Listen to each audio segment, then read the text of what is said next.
Hey everybody, Mike Lawson here with CU Broadcast. On today's show, we have OnApproach's Ablack discussing big data and your credit union. Check it out. And but before we get started into that, can you give us a quick summary on what OnApproach is all about? Can you give us a quick 411? Yeah, sure. So OnApproach, we're a QSO, and we're really focused on big data and analytics. And how we came to be is we started off as a consulting company building data warehouses and realized this is a very expensive thing for your typical credit union. There's a lot of value in it, but it's very expensive. So why don't we build a common standard model that could be slotted in at every credit union, and then allow them to share applications and to be able to pool their data as an industry, because credit unions are naturally very good collaborators. Yeah. And so we thought, let's come up with a collaborative model for big data analytics that allows them to get the full value of it without having the prohibitive upfront cost and the maintenance cost of it.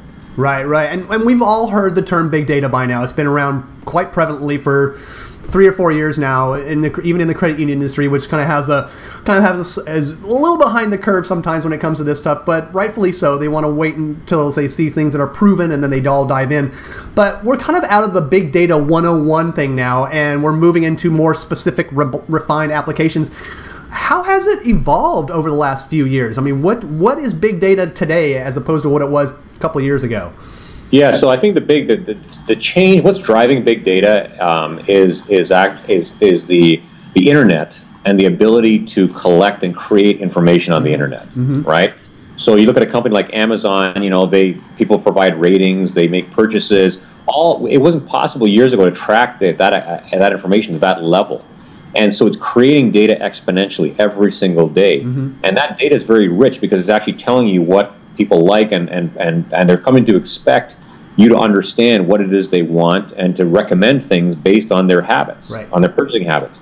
And so this now is putting pressure on folks that, you know, they now have to rise up to that level and say, hey, you know, I want you to provide me with information on my phone that tells me what product I should be using of yours, right, and how did other people feel about that product. And so credit unions are in the retail space. Their app appears on the phone, and people, you know, they'll deposit their money, they'll do transactions there, and that's now the way that they're interfacing with the credit union, and they're expecting a higher level of information provided to them.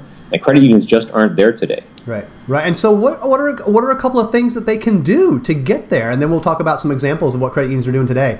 Sure, yeah. So I think, you know, the first step is you need to integrate your data, right? So credit unions, the typical credit union has data that resides in about 5 to 6 different systems, right? They'll have a system for credit card. They'll have a system for mortgage applications. They'll have a debit card maybe out of their core system. They have their core system. They have credit score information. All of these are different sources. And what companies like Amazon are really excellent at is they are excellent at integrating their data and really being able to tell a story very quickly.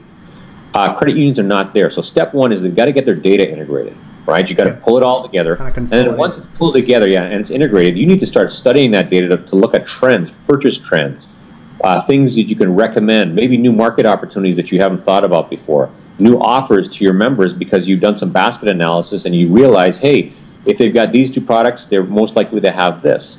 You know, credit unions have relied on external vendors to provide that information over the years, but that's not fast enough. It needs to be they need to bring this information in-house and really start doing their own analytics, and also collaborating with other credit unions on analytics to really figure out, okay, you know, are there market opportunities that we're missing right now? Exactly, and that all equals to better service and more value. So I mean that's a good goal to have. So absolutely. So I assume there's a couple of credit unions out there that are doing, or probably more than a couple, obviously, but there are some credit unions out there that are really using big data effectively. Can you provide a couple of examples of what they're doing, and maybe that can spread out to the other folks who are maybe having a little bit more of a difficult time? Sure, and I'll give you an example in the area of loan pricing. So right now, there are models that traditionally estimate the risk associated with a certain credit score. So the lower the credit score, the higher the risk. Well, we know of one credit union that's actually analyzed 8 years worth of loans, and they actually looked at the net charge-offs on those loans and realized that a 550 credit score is not as risky as the traditional industry models say they are. Oh, wow. So instead of fighting over 700 credit score business, right, which everybody fights, it's very low margin, you move over to the 550 area and triple your net interest margin, but still provide that member with a great opportunity because you're giving them a lower rate. Yep. Right? They're not priced as high as the models say they should be. So I think there's that's a great opportunity. That's awesome. Yeah, for better serving the members and also helping the credit union become more profitable. I think another area is really getting into understanding your member profitability. Who are your profitable members? What kind of products are they using? And then how can you take that information, apply it to the rest of your membership? One of our credit union clients really understands that very well. They understand which members help make the credit union more successful.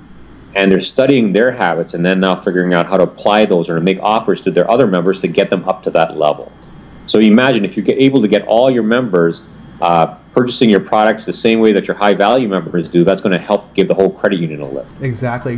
Those are great examples. I really love the first one because that kind of debunks the low credit score myth. Like, oh my gosh, they're a huge risk, but actually not. So very cool. I mean, that's a... And by the way, I'll add one more thing. Like, I think companies, there's new companies called lending clubs that are emerging on the internet. They've figured this out too, and they're using data to actually attract younger members that are perceived as too risky in the traditional credit models. And they're using other data like GPA scores and the type of job, and they're actually giving them loans where they wouldn't qualify for a loan in a normal retail setting. And these are the types of things that big data is driving. Big data is making that information available now, so you can actually change the way you profile someone before you actually give them the loan. Oh, love it. So these are great examples. I mean, what's holding credit unions back from like really taking advantage of this? I mean, you mentioned in the beginning like consolidating and integrating the information. Is there anything else kind of holding them back? I think we struggle with this. We try to figure out why are some industries so far ahead of the and I say the retail financial industry. It's not just credit unions. Community banks are also lagging, right? They don't seem to embrace data and analytics the way that that other industries do. And we're trying to figure out what is the reason for that, right? And there seems to be a mindset that right now I'm more concerned about, hey, I get my reports every day and I'm able to meet my reporting requirements from the NCUA, and that seems to be enough for most credit unions. They're not really thinking about the next step. How can I actually use analytics to get a better relationship with my members? Indeed. Right? Yeah. So I think it's a mentality, and I talk to a lot of credit union CEOs, and I think the sense of urgency, it's starting to become higher now, but it's taken a while. Yeah, I mean, that leads me to my next question. Like, why is it so crucial now? I mean, because we've heard about big data for so long, but is it something that's just always been there, but now it's kind of percolated to the top because of it's gotten more popular and more available, and the technology is there to kind of unleash this information? Yeah. Okay. So that's a great question. So let me give you. I'm going to give you a real life example. Okay. So big data. What big data is doing is making it possible for competitors to come into your space where it was not possible before. Right? I'll give you a great example in another industry. Uber comes into the taxi cab industry, and they are causing some serious concern and grabbing some serious market share, right? The taxi cab industry is on its heels right now, and they feel like it just all happened overnight, right? And that's the kind of threat that big data has to an industry, right? Things just start to show up, and by the time it shows up, they've gotten so far ahead in their data collection and their analytics that you're struggling, right? And so we're trying to say to credit unions right now, now's the time to act. You need to act now. Don't wait for your Uber to come into the industry and all of a sudden everybody's freaking out, right? So that's what big data enables. Okay, gotcha. So we've already talked about a couple of credit unions using it effectively. But it sounds like we still have a ways to go, and like you were just saying, now's the time to act. I mean, or else you'll be stuck behind the 8 ball, and you want somebody to come in and kind of really, really disturb or disrupt the market. So somebody can come in and just do that. Correct. And so we're doing a lot of education, right? So we blog a lot, and we do a lot of. I personally go around to trade shows and I speak at conferences, and I like to get the ear of the CEO to say, you guys, this is a big deal. Right. And I think credit unions right now, the advantage they have, they sit on a ton of data, right? And if they were to get acting now on this, they really have a tremendous opportunity in front of them, because as an industry, they collaborate much better than the community banks do. No doubt. And so, right now they're about 10% of the market. What's to say they couldn't be 20% of the market if they actually got their act together, right? So that's the opportunity that we're trying to get people excited about. And I'll tell you one thing that's absolutely amazing. In 2003, right, Borders had 1,200 locations. And Amazon was coming on the scene, and nobody took them seriously. And they said, how can Amazon sell books? Right? 1,200 locations. And a company with no locations, zero, but using information, puts Borders out of business. It can happen, right? And so that's right now. I think members, credit unions are at a good time. I think that they have a good reputation, but they need to get serious about analytics and really figure out how to engage that member who doesn't come into the branch. Yeah, you just took the thought right out of my brain, because I was thinking of like other companies coming in and really disrupting the financial services space. And, and like you said, credit unions could be just left on their heels, like, oh my gosh, what happened? We just got broadsided by this company that we didn't take seriously. And now all of a sudden, we're like scrambling and acting. It's a great reality check for that. A great example. I'm thinking of Blockbuster, Tower Records, all those. You look at industry by industry, they fall, right? By some new, Netflix knocks out Blockbuster, right? Does Netflix have any actual physical locations? No. Right? And that's what big data has enabled, right? And so I think that's the, because believe me, Netflix actually was actually featured in a book called Competing on Analytics that was written in 2007.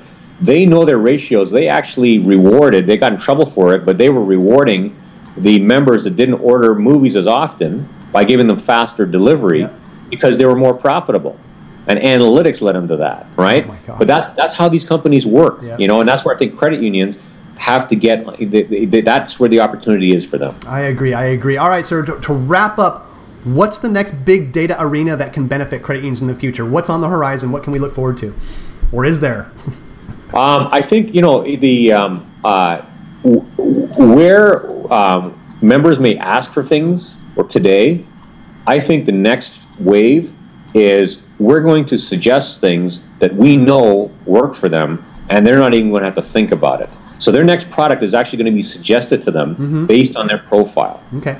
Right? I like that. So if you're a young couple and you've just bought, you've got your first car, right? And you both got jobs.